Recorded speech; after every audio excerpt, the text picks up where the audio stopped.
right, what is going on, guys? My name is Jake. I have a very special guest here. I've known Candice for, I don't know why I always start like this because I can never remember how long I've known people. I don't know, 4 months? 3 months? I would say 4. 4 months. That sounds right. Let's say 4. Yeah. She is a very successful realtor. She works with eXp Realty. She's awesome. She's good at connecting people. She's used to be a vet tech. Awesome mom. Overall, just a great person. So welcome to the podcast. Well, thank you. That's so nice of you. I mean, it is all true. Yeah. I thought we could start with your origin story. I feel like you have an interesting backstory that a lot of people could maybe benefit from. Yeah. So I grew up in Winona, so southern Minnesota. And so we did a lot of family stuff outside. We spent a lot of time on the river. So we would go boating and we would meet up with people and just spend days and days on the river. Oh, that's awesome. So, I mean, we biked all the time. We would go explore in the caves and, we just always found things to do. Yeah. So What, did you have siblings? I have 2 younger sisters. Okay. So did you have to be the babysitter a lot growing up? Sometimes. And my mom did daycare. So then I had to be a good role model for the littles. Of course. What did your parents do? Well, or what do they do, I guess? My mom has had many jobs. So she was an EMT at one point. She sold insurance. My dad has worked in management most of his life. He was a mechanic as well. A cool thing is that he used to race cars when we were little. So we used to go to the racetrack and watch him race. That was really cool. Does he still do that? Or is he still not at all? Oh. No, but it was really cool. And he told me if I would go sing the national anthem, that he would race again. So maybe I should challenge that. You have to. Let me film it. Would you be nervous to do it? No. Are you a pretty good singer? I mean, in my previous years, I was. I haven't practiced in a long time. So. Was that like something you did growing up, a lot of singing? Or I did in high school, and I did compete. So I did train. And what does that look like, competing? There's somebody that stands in front of you and you sing in front of a group of people and then they rate you. Oh my God. So it's all like up to their, subjective. Did you have like a go-to song that you would choose, or what kind of music would you usually sing? A lot of it was Latin, so you wouldn't recognize it. Very like choral music. Yeah. Mm-hmm. Oh, interesting. So you have 2 younger sisters. What do they do? So one is a teacher. Nice. And the other one, she has multiple jobs as well. So she's kind of an entrepreneur herself. But yeah, my youngest sister, so 6 years younger than me. And she's a elementary school teacher. Nice. So. That's awesome. Did you, when you were young, what were you like? How would your parents describe you as a kid? I would say I was very adventurous and sometimes I would push the limit. So if it was like, don't do that, I'd be like, maybe I can. And she won't catch me. I feel like that's normal for all kids though. Yeah, I was adventurous. Mm-hmm. Yeah, that's cool. When you were young, did you have someone you looked up to? I'm sure when you were young, you weren't like, oh, I can't wait to grow up to become a realtor. Or did you?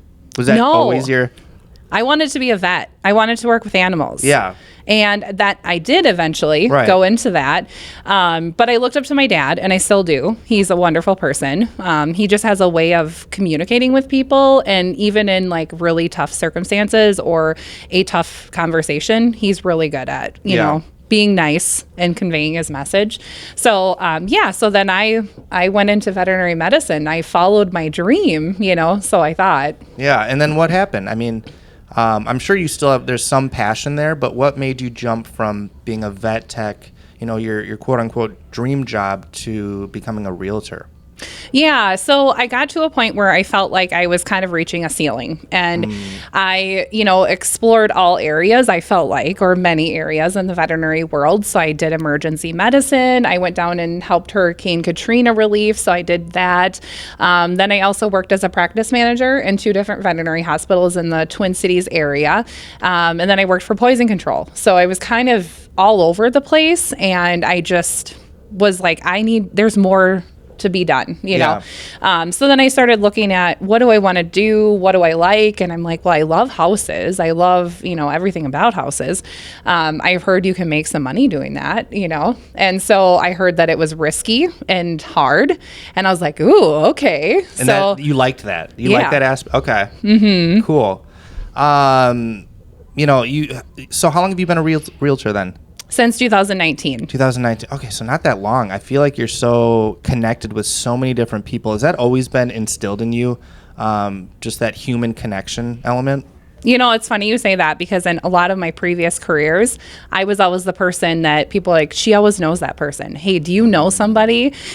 Or do you know where I can do this? And so I was always the connector. And my last job, well, one of the last jobs I had in the veterinary world, we would have people come from out of state, and they would have to train for a whole month and stay in Minnesota. So these people are from Florida, Virginia. They're like, I don't know what to wear.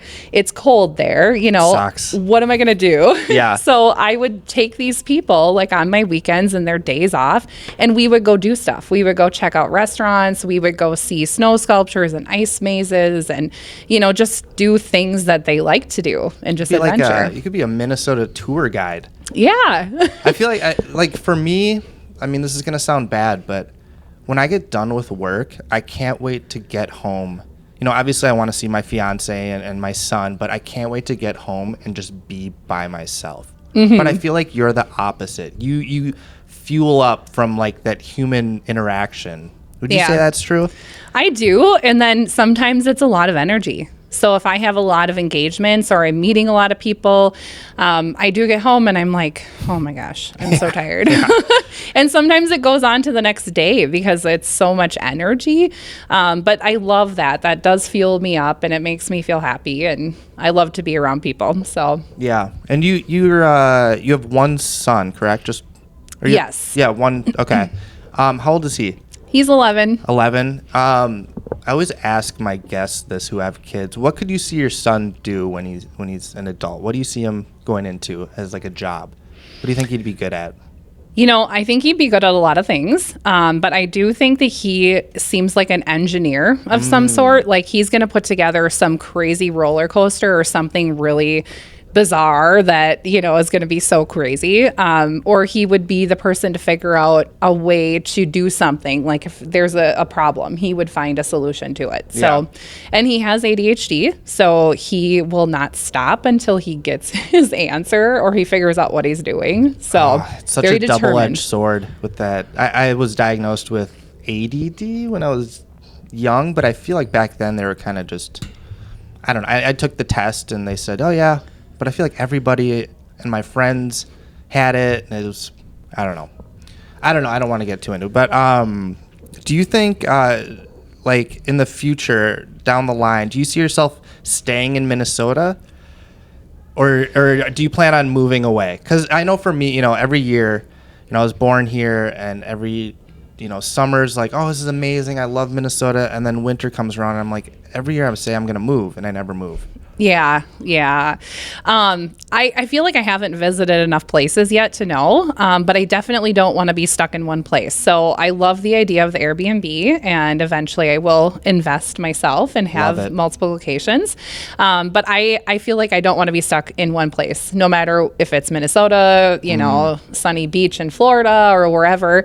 But yeah, I think I'm destined to move around. Okay, yeah, not be stuck in one place. Mm-hmm. You said invest in Airbnbs. I guess down the line, how far into the future do you think that is? I foresee probably within the next 2 to 3 years. Awesome. So yeah, and I think what I really like about it, or the passion behind it, is that each one can have its own, you know, identity. So it can be like a certain feeling, or can be a certain vibe, you know, or theme, whatever it is. And you would never know from the outside of the property, and it can be like a total transformation and take you somewhere else. So I love that you have the ability to do that, and you can build it to be its own brand and whatever you want it to be. What would your brand be called? Have you thought this far ahead? No, I have no idea. There's gotta be something. I think I need to have multiple themed, you know, Airbnbs. Oh, that would be, I didn't even think of it. Like themed, yeah, that's cool. I just saw one, I was watching a YouTube video. It was a Pokemon themed Airbnb. Yeah. And it was like, man, this is cool. Yeah. So yeah, you awesome. can, and then those people that really like those things will come, and then they'll tell other people like that. Right. So I think that's a really cool thing. And obviously there's a lot of money to be made in that. 100%. So it's, I think investing in real estate in general is probably the best investment that you can do. So yeah. The last podcast I did, I talked with John about tiny houses, about that got so popular. Yeah. What are your thoughts on the tiny house craze? I like it. I think I like unique things in general. So I like the tiny houses. I like the container homes. I like the barndominiums or, any of those like very creative. One of my favorite is Frank Lloyd Wright. He's an architect. He passed away. So he's not alive now, but he has made some amazing different types of properties. So if you don't know who that is, look it up. But I just love the unique and the different. So I'm for any of that kind of stuff. Yeah, Gene and we went through a phase of like renting little tiny cabins, like literally one room. It was like literally one of them was as big as this rug. Okay. And it had a little bed, but it was in the middle of the woods and it was just awesome. Would you ever live in one? Do you think? I would give it a shot. Yeah. Even with the sun? I think so. Yeah. I think I would. I got 2 dogs too, so that's a little, could be a little iffy. If you had enough land, though, I feel like it'd make it work. Yeah. What was I going to ask you?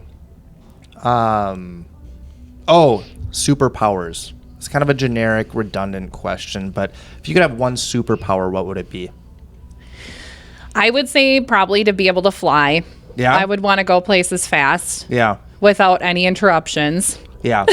Yeah, that's a good one. I mean, flying or invisibility, one of those, or being able to read people's minds. Did you have a movie? I want to get into the realtor stuff, but just last question here about randomness. Do you have like a movie that you remember that kind of shaped your childhood? A movie, huh? Not really. No? I mean, we watched a lot of movies. What kind of movies? Like Disney? Yeah, Disney movies, anything like comedy, and we would always this was always the weirdest thing too, is that whenever we'd have popcorn for our movie, and there was 5 of us, so we needed a big bowl, right. But my parents always made it in one of those big black roasting pans that you would put turkey in. Yeah. Like, oh, that's funny. A lot of popcorn. And so why not just get like 5 different bowls? I guess too that's many cool. dishes. Communal. Oh yeah.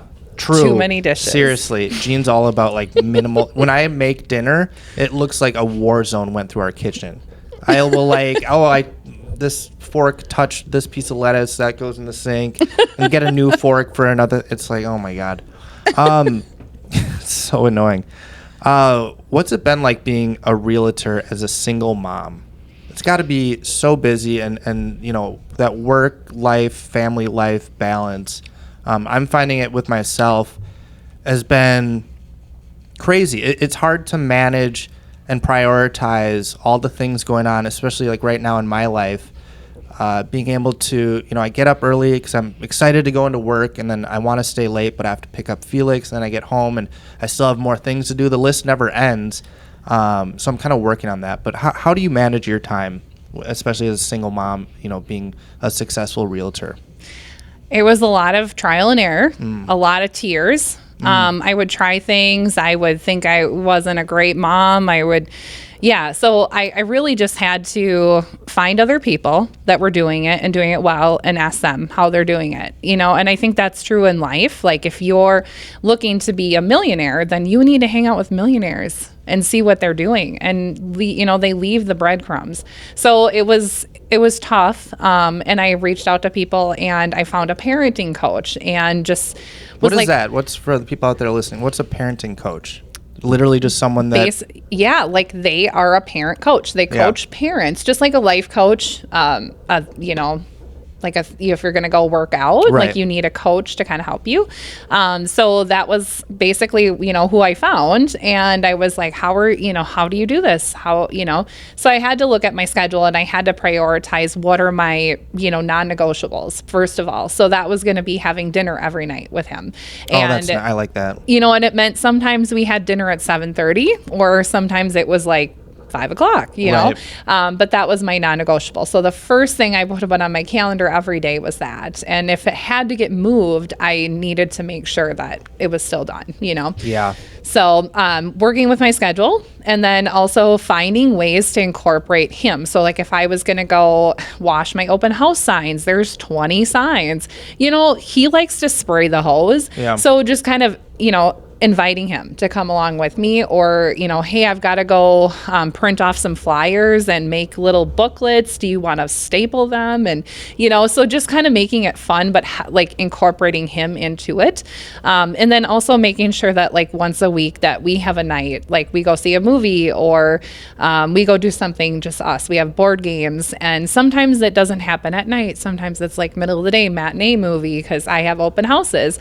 So I'm still trying to find ways to make sure that I have that time with him, and you know, and I think he appreciates that too. Yeah, 100%. Is he at the stage in his life where he's like, you know, embarrassed of you or annoyed of you? I know I went through a long phase of being like, oh, I don't even want to be around you, Mom. Or you know what I mean? Oh, yeah. Is he at that stage yet? I think of something in particular, which is kind of realtor related. But I do pick him up from school every day. And so there's like a roundabout. You go and pick up the kids, you know, and he says, Mom, every time you pick me up, you're on the phone. You're always on the phone. And so he's like, you embarrass me because everyone can hear outside the car talking. Is it on the stereo? Yeah, it's on the Bluetooth. Yeah. So then I always pull up, and, you know, most of the time I'm talking to people, you know, it's some vendors, lenders, maybe it's a client of mine. I'm like, hey, you know, my son's about to get in the car. And then he just rolls his eyes. You should like have a pretend conversation like with a doctor. Like, yeah, the rash is healing fine. Something super personal that's just blasting. Yeah, so that's embarrassing. It's like, you know, when your parents pull up and you're listening to loud music. Yeah. That's how he compares it. Yeah.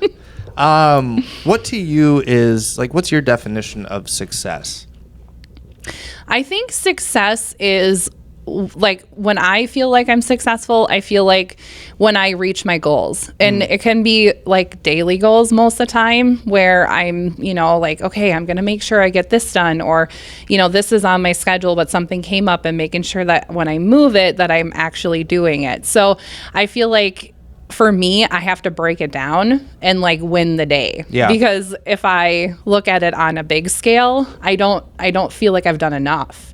So I have to give myself grace and look at it and say, you know, I was able to have 4 conversations today, like really good real estate conversations. And that is going to produce income eventually. So like just looking at the little things that I do, I think that's what I see success is, you know, and it's going to change for every person. Yeah. So if you're setting out to achieve $200,000 in your bank account, maybe you're going to need to have 10 conversations, you know, versus 4. So it changes, but I feel like when I accomplish what I set out to do, that's when I feel successful. Love it. What would you say I'm trying to think of a way to phrase this. Growing up, what do you think some of your weaknesses were that you've kind of overcame? And also, what do you think some of your weaknesses are now that you're working on currently? I think when I was younger, I had a big self-image concern. I was always worried about what people were going to think of me, what kind of clothes I had. We didn't grow up with a lot of money.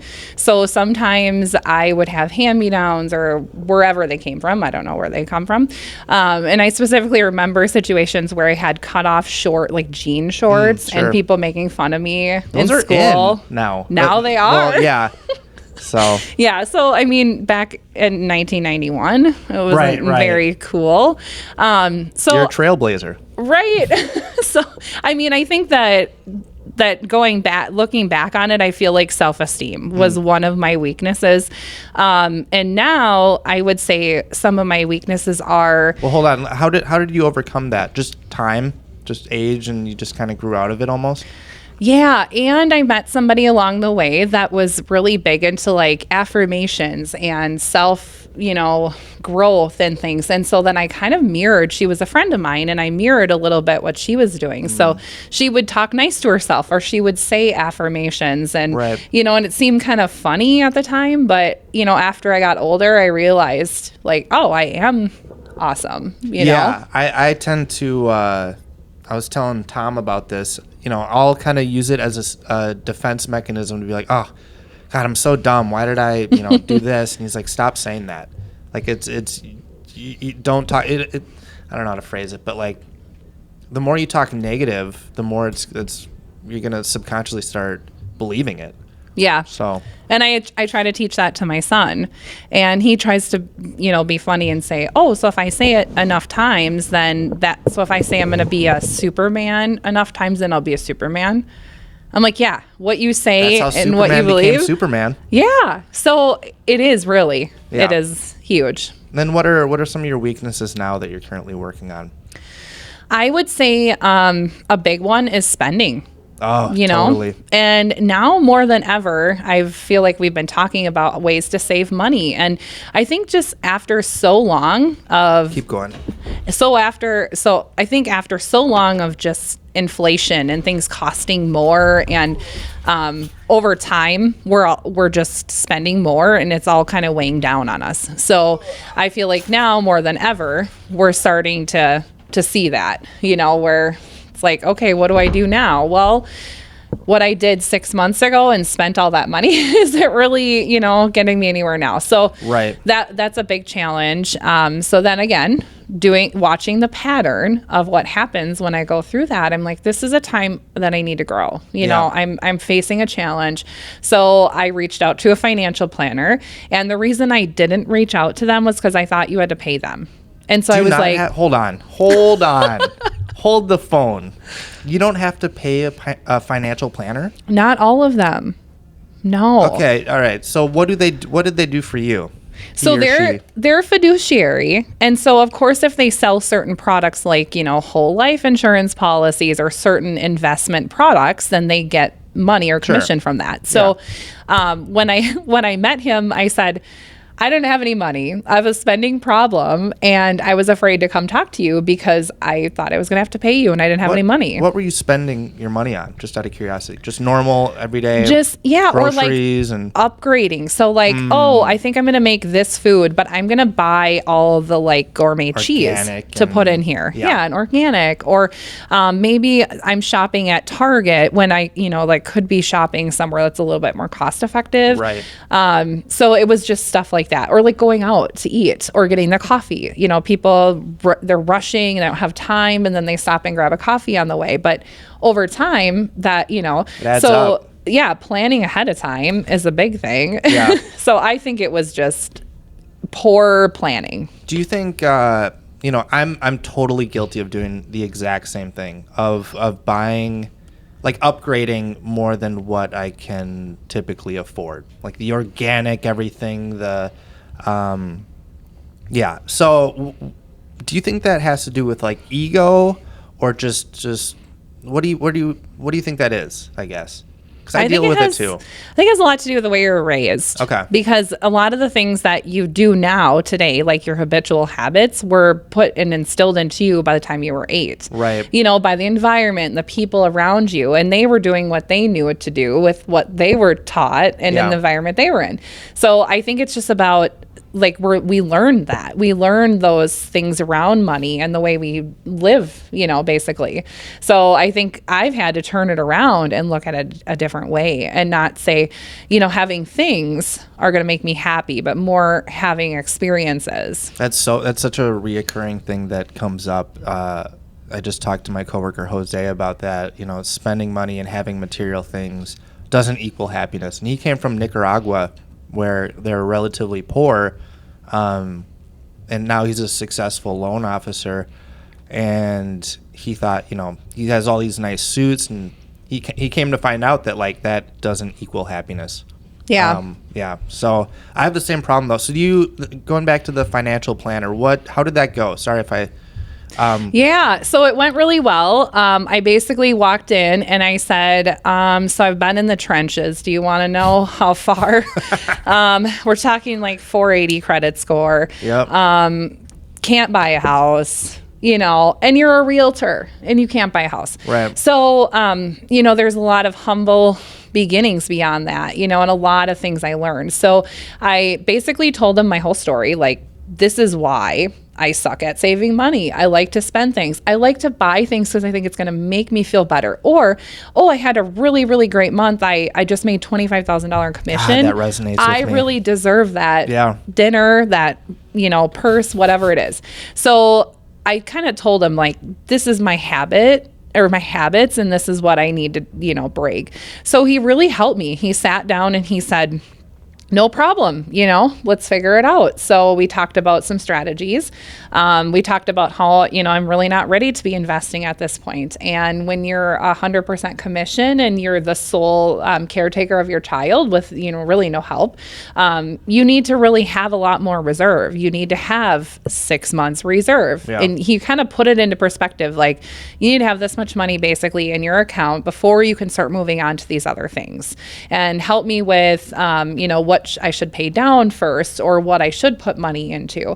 So it was really helpful. And then some of the daily things too, like we talked about, like not buying the coffee, not eating out. And it all comes down to planning ahead, making your coffee in the morning. Prepping food for the week instead of buying out. Yeah, 100%. Me and Jean, We'll start out strong with we prep food for the week, and then later in the month it's like, we can eat out. It always starts off great, and we mean well, and then it just turns into after we have a 17-month-old, so it's like, I don't know, that's just an excuse, but that's my excuse for everything.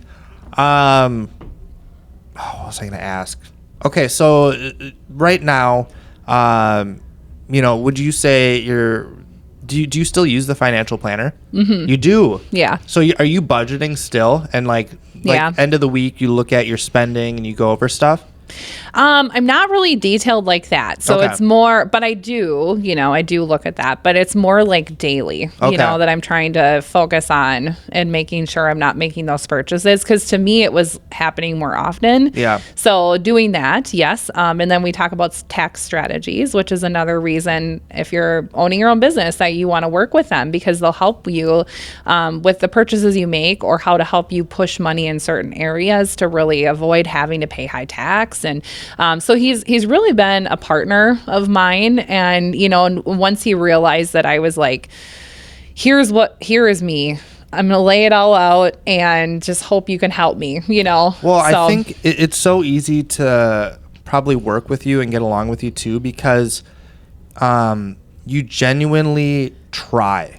Like you're not you don't say I need to work on this. You're putting it into action, and you're always growing. You're always trying to, do the next right thing and think of the future and try and prepare.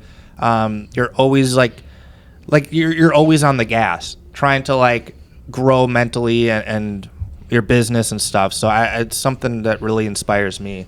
You're a realtor, but what would you say your job consists of? Because I know you're mainly connecting people with other people, and that's kind of your main income, would you say? Or how? Yeah, I mean, so another part of the financial planning is that I've learned too that to become rich, having more or multiple income lines of income is going to really get you further, instead of working hard and hard and hard, just trying to work smarter, have multiple. So I took that theory and I was like, okay, well, what resonates with me and what's authentic with me? So that's where I was like, well, I'm really a connector, Totally. I like to connect people. So I do a lot of agent to agent referrals. So outside of the U.S. or the Minnesota area, within the U.S. and outside of the U.S. So that's really cool. My brokerage gives me a platform that I can really work my system. The other thing is I do help, sell and buy houses. So I am in production, 50-50 at this point. Okay. Most of my clients are past clients, referrals. So a lot of times people that already know me or that refer me. So I don't typically do cold calls. A lot of my business comes that way. And then also working with investors. So that's another, basically my 3 pillars. Yeah. Mm-hmm. What was it like first becoming a realtor? I know there's probably a lot of people out there that, it looks fun and cool. And, what was it like for you getting into it? I'll give you an example. When I got into becoming a loan officer, I studied for the test. I took the test. I passed it. And I thought okay, cool. now I'll start making a ton of money and the snowball will just get bigger and it'll just be success from here on out. Yeah. And I couldn't be farther from the truth. You have to grind every day and get in uncomfortable situations and constantly learn the new products and this and that. What was it like for you? Yeah, I think I was misinformed. Like, I just didn't realize what it was going to be like to be a business owner in general. And then like, oh, most of your job is talking to people every single day, and just doing that. So I think that I thought it was going to be a little bit easier than it was. But I also knew that I was determined and this is what I'm doing. Like, I'm going to figure it out. Yeah. So then I just tried to find people that were doing better than I was. And like, hey, can I come with you? Can I, just asking. And most top producing agents want to share. Yeah. So if you find somebody that's doing better than you. Yeah. Yeah.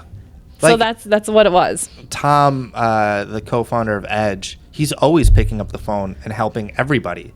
And it's like, I don't know, it's super cool. It's something I've noticed with a lot of successful people. They're always wanting to like help other entrepreneurs or business owners succeed. Yeah. So yeah, way harder than you thought.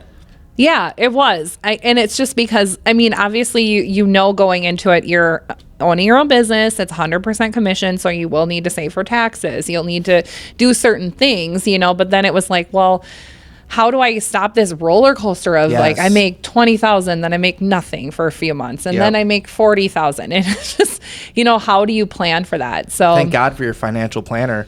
Yeah. God. Did you have days? I know I had days where I was just like, I don't think I'm meant for this. I don't know if I can do this. And then the next day I would be like, I got this. I'm fine. I love this. Yeah. Has it been like a roller coaster like that for you?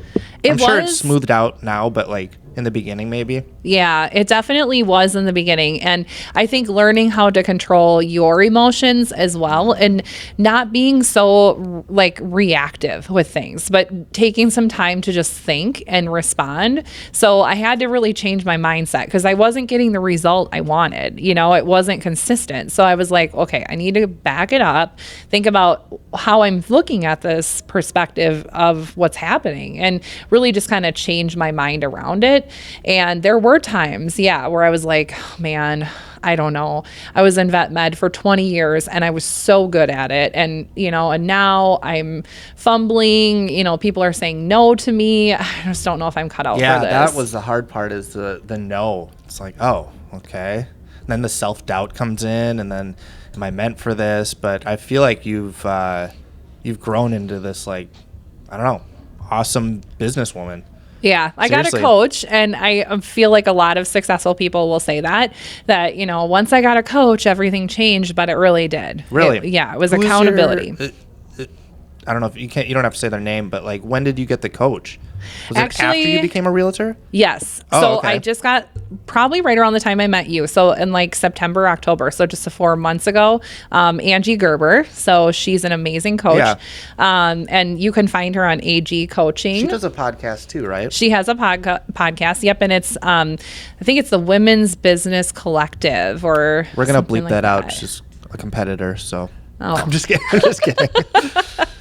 So she really, and she actually is a Procter Galler consultant. So she was mentoring from Procter himself before he passed away. That's crazy. Yeah. So she, and there's times where it's going to keep coming back up because it's part of your habitual habits and your thoughts, So, but they're there and they're there to protect you, So when you get those feelings, it's because your body's just trying to protect you, Yeah. And those are the times when you have to push and you break through and you do the uncomfortable things like you said. I will tell you most of my success over this last year is because I got in the damn room. Yes. I walked in the room and you sit in your car or people just like get ready. And it's a tough cycle. So just, like getting past that and getting in the room, I've met so many amazing people and just have brought me to other connections. And so that's how I become the connector is because I'm in the room and I'm having the conversations with people. Yeah. I feel like you need to start a podcast. Seriously. I feel like you're so connected with so many people and I feel like you have so much to offer and I feel, or write a book or something. I think I'm destined to write a book. I thought about many years ago writing a cookbook. And are you a good cook? I like to say I'm a self-proclaimed cook. Okay. I like really challenging things, and one of my favorite things to make is the Scotch egg because it's so challenging. So it's a soft-boiled egg. So you have to be very careful when you're peeling it because it's very thin. It's soft-boiled, and then you wrap like a pork meat mixture around it, so they look like armadillo eggs. In Britain, they're a lot of times they're there too. I feel like I've seen Gordon Ramsay make that. Yeah. Love and Gordon it's Ramsay. difficult to make it because you have to be very delicate when you peel the egg and when you cover the egg with the meat and then you fry it. So if you can pull it off and you cut it in half and the yolk just oozes out, like that's success to me. So I'm hungry. Maybe I am too. Yeah. Oh God. All right. I feel like I have 1,000 questions I could ask you, but how do you want to be remembered when you're gone? I know it's kind of morbid, but I definitely feel like if that were to happen today, people would definitely look and say that I was a bright light and I had a wonderful energy and very uplifting. So in all of the jobs I've ever had, even here at the Growth Collaborative in Minnesota, a lot of our agents are, they just feel inspired and it's a constant message. So yes, it's contagious too. Every time I haven't been to the Monday meetings in a while 'cause it's been crazy, and I'm sorry. I see the invites and I feel bad that anyways.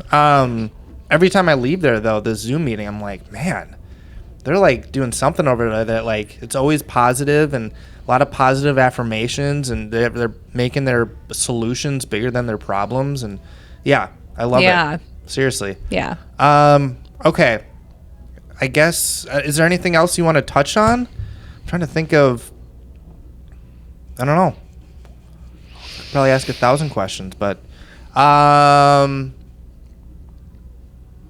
God, I'm stumped. I already did a podcast today. I'm like mush, but I'm like, favorite book. I've been reading lately, and I'm like, I need a book to read. Something that's helped you. Oh, that's a good question. I like the book Active Choices. Who's it by? Peter Passetto. And he's also an agent with EXP in New York. He is a coach and he's amazing. And so the book really helped me realize that like doing something for myself, like an active choice, like for tomorrow, my tomorrow self. And, just putting the dishes in the dishwasher, for instance, I'm really good at like rinsing them off, leaving them in a pile and, not doing the extra steps. So that book really challenged me to start doing stuff like that and really like making choices actively. So that was a good one. Jen Sincero. Jen Sincero? Yeah, she writes I'm a Badass. Okay. So she has multiple books of that, like I'm a Badass Making Money and Bad Habits. So the habits one was recently what I've been reading. So really been focusing on my daily habits. Yeah. So I would say those are really good ones. And then U Squared, it's like a quantum leap type of a book. Yeah, those would be my top 3 right now. Do you, like, in your daily life, do you feel more comfort having like a structured day, or are you kind of like shoot from the hip, like let's just see what happens today, or maybe a little bit of both? I really like to plan it out, and then I like to leave area. So like if I know from 9 to 11 I'm going to be the most productive, so that's when I'm making my phone calls and like the things that I may not really want to do so much, I try to do that stuff right away in the beginning of the day, and then I'll leave some area, like a 2-hour gap, for something like taking the dog for a walk or something a little bit more fun, so then I have the ability to like kind of play by ear, as you would say, for that day. See how you feel that day. But I have to specifically put that time in my calendar and follow my calendar, or otherwise it just doesn't get done. Do you have is your week typically the same every week, or is it like completely different every week? I would say it's similar because I have I am very active with our group. So we have, our group is, all over the US. So I'm very active on our trainings and our masterminds that we do. So those are always like on the same days. Oh, gotcha. Yeah. And then I would say like I have certain days and certain times set up for showing houses. So, that I'm always available, or for open houses. So I have like somewhat of a schedule, but it's not really like regimented everything. Sometimes there's times where I have like 3 or 4 different coffee meetings with different business owners, or it is. It can, wreaks havoc on your stomach after a while. I'm like, okay. What does your day look like from beginning to end as a single mom and a realtor, and like what time do you usually get up in the morning? Yeah, so that was another thing that I've been focusing on too, because all the successful people are waking up at 5 a.m. Yeah, what is that? So what's with the 5 a.m.? So I was waking up at 7:30, and I'm like, I call my coach Angie. I'm like, I'm Angie, a failure. I don't think I can do this 5 a.m. thing. A 5 a.m. club is not for me. No? I just don't. I'm not feeling it. She's like, you know what? Let's just start small. Yeah. And so I was like, well, I could probably do 6:30. That's an hour earlier, right? So I started doing that, and I consistently did it every single morning. And the other thing I was doing was I was avoiding my phone, because I would always wake up, look at the phone, scroll around. Yes. So then I was like, okay, let's put the phone down. Or if I was going to grab my phone, I would at least start listening to a podcast. So it was the 5 a.m. podcast. And so pull it up, and I'm sitting in bed, and then I'm like, okay, Coach Angie always says, say gratitude, right? So that I'm saying gratitude in my head and getting myself in that place of gratitude. Yeah. And then I start saying affirmations. And sometimes I'm like, I'm awesome. I get up, I'm like, yeah, I'm so awesome. So great, damn it. And then I get up and I go look in the mirror, and I'm like, okay, Coach Angie said, say it 5 times in your right eye, and then say it 5 times in your left eye. Okay, looking at yourself. So then I do that. And, after a while, it got easier. But at first I was just like, I'm really successful today. Has that helped? It has. It has. And then things come true. So as I sit there and say, money is coming easily to me, it's coming in all forms. And then all of a sudden, referrals are closing outside of Minnesota, and money's just coming into my account. What is that? So, I mean, what's that like? I know it's, law of attraction. Is it vibration? Is it just the energy you put out that, like, what do you think that is? I think it's the energy. Because then I start feeling it. I believe it. I'm confident. And you start projecting it. And then, I go out and I meet people, and, and everybody says that too. Like, man, I can feel it. When you walk in this room, I can feel it. Yeah. So a lot of people say that. But yeah, I would say that. So you start your day like that. And then I guess the details of so you get your son up, you get him ready. He goes to school. So I do drive him. So then, so I get up in the morning, I do my little ritual. I have my coffee, take care of the dogs, and then I drive him to school. And then typically, whether I come to the office or I work from home, I start with my emails, I always check too to see what the market looks like in my area. 'Cause I feel like if I can be ahead of that, that's half the battle. Really knowing what's going on. And then, I get into it. I just... Do you prefer working from the office or working from home?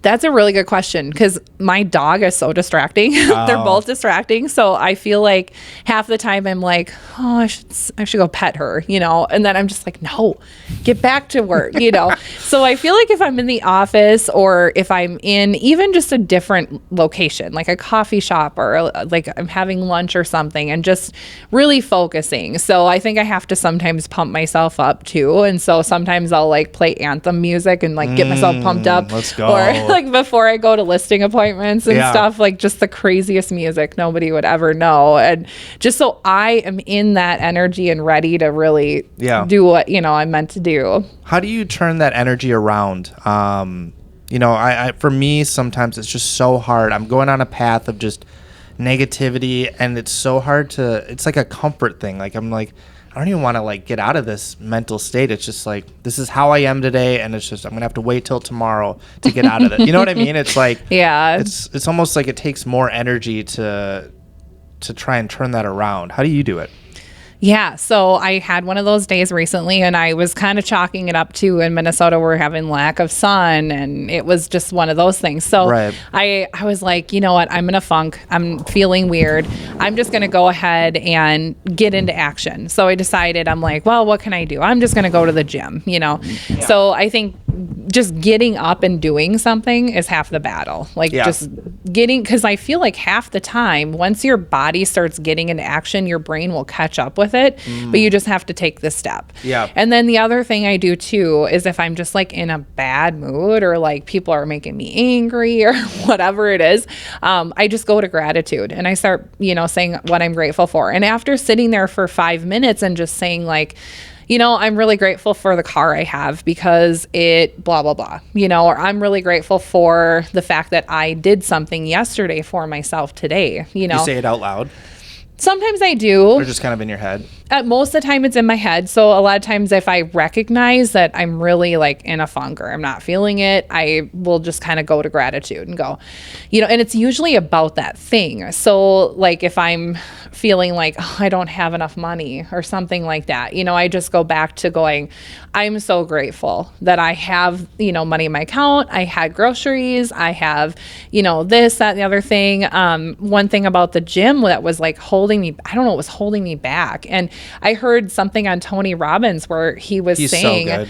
Like, hey, you get to find your get to, because there's a lot of people that wish they could walk into a gym and they don't have legs. Right. But you get to walk in that gym and go work out. And so once I changed it around and just really thought about the perspective of being grateful that I have legs, being grateful that I have a vehicle that gets me here and that I can do these things. So that's what I'm most grateful with my career, is that I get the chance and I get to, drive my son to school every day and pick him up. And I get to be there for dinner every night. And because I have this job and I work hard on the times, when he's not around, that we can take off time and go do things and we can go on vacations. And so, it really, you just have to change your thoughts. If you're having a bad day and you're just feeling down, you got to change your thoughts. So I know you said like, in your head, you'll be like, oh, I'm grateful for this, this, and this. I have like whatever. I can say those things, but how do you feel it? You say it to yourself, but do you say it enough to the point where you just start feeling it? Yeah, you do? feel Okay. it. Yeah. And because then you'll keep going. So, and then when you say I'm grateful for this, well, why? What has it done for you that, and then once you start really thinking about it, like, I'm so grateful for this job because now I have the ability to spend more time with my son. And some people may think that it might be the opposite, but because I do plan and schedule, I have that time. And then you just start thinking more about how that time is so precious. Why are you grateful for that time? Well, because then we get to have, bonding time. Yeah. We get to go to the movies. Well, what does that mean? And then you just think more and more about it. And usually it comes down to like your wife, your child, your partner. And it's more greater because it's not about you. It's about someone else. Right. And you get to that point after saying gratitude for so long. Man, I feel like I saw this reel today of this guy basically saying, you get stressed, you get home from work and you're stressed because your kid has made a mess of, his laundry and toys and stuff. But he's like, it goes so fast that pretty soon there won't be any of that. And you'll start to weirdly miss it. Yeah. Yeah. What has it gone fast for you raising your son? Like, do you feel like he was a toddler yesterday? Yeah. Or it's kind of like, where did the time go? Yeah. And I miss like the cuddling, like, when they used to just come up and sit on the couch next to you. Yes. I'm like, why don't you come sit by me? And then he'll sit on the couch on the other end. And I'm like, yeah. Wait a second. Yeah. So it changes. Or, or maybe he would be okay with going and playing at the park with you, but now he's like, you can sit over there. Yeah. So it's just a little, it's different. But yeah, I think it goes fast. Oh, man. Okay. This has been amazing. Like I said, you need to start your own podcast. I feel like This was like a therapy session for me, honestly. I needed this. So seriously though, Candice, I really appreciate you doing this. I know you're busy, and yeah, I just appreciate you taking your time to do this. Yeah, absolutely. It's an honor. It's my first podcast ever. So oh gosh, kind of cool. Where can they find you? So I guess I would say the easiest way is probably like Facebook, my name, just Candice Amundson, or, my website as well. What's your website? Candice Amundson? It's just candiceamundson.exprealty.com. .exprealty.com. Okay. Yeah. Awesome. Again, thank you. Really. Yeah. Thank you. Yeah. All right, guys. Thank you so much for watching. Really appreciate it. Hit that like button if you enjoyed this. Subscribe if you want. And I will see you again next time. Bye.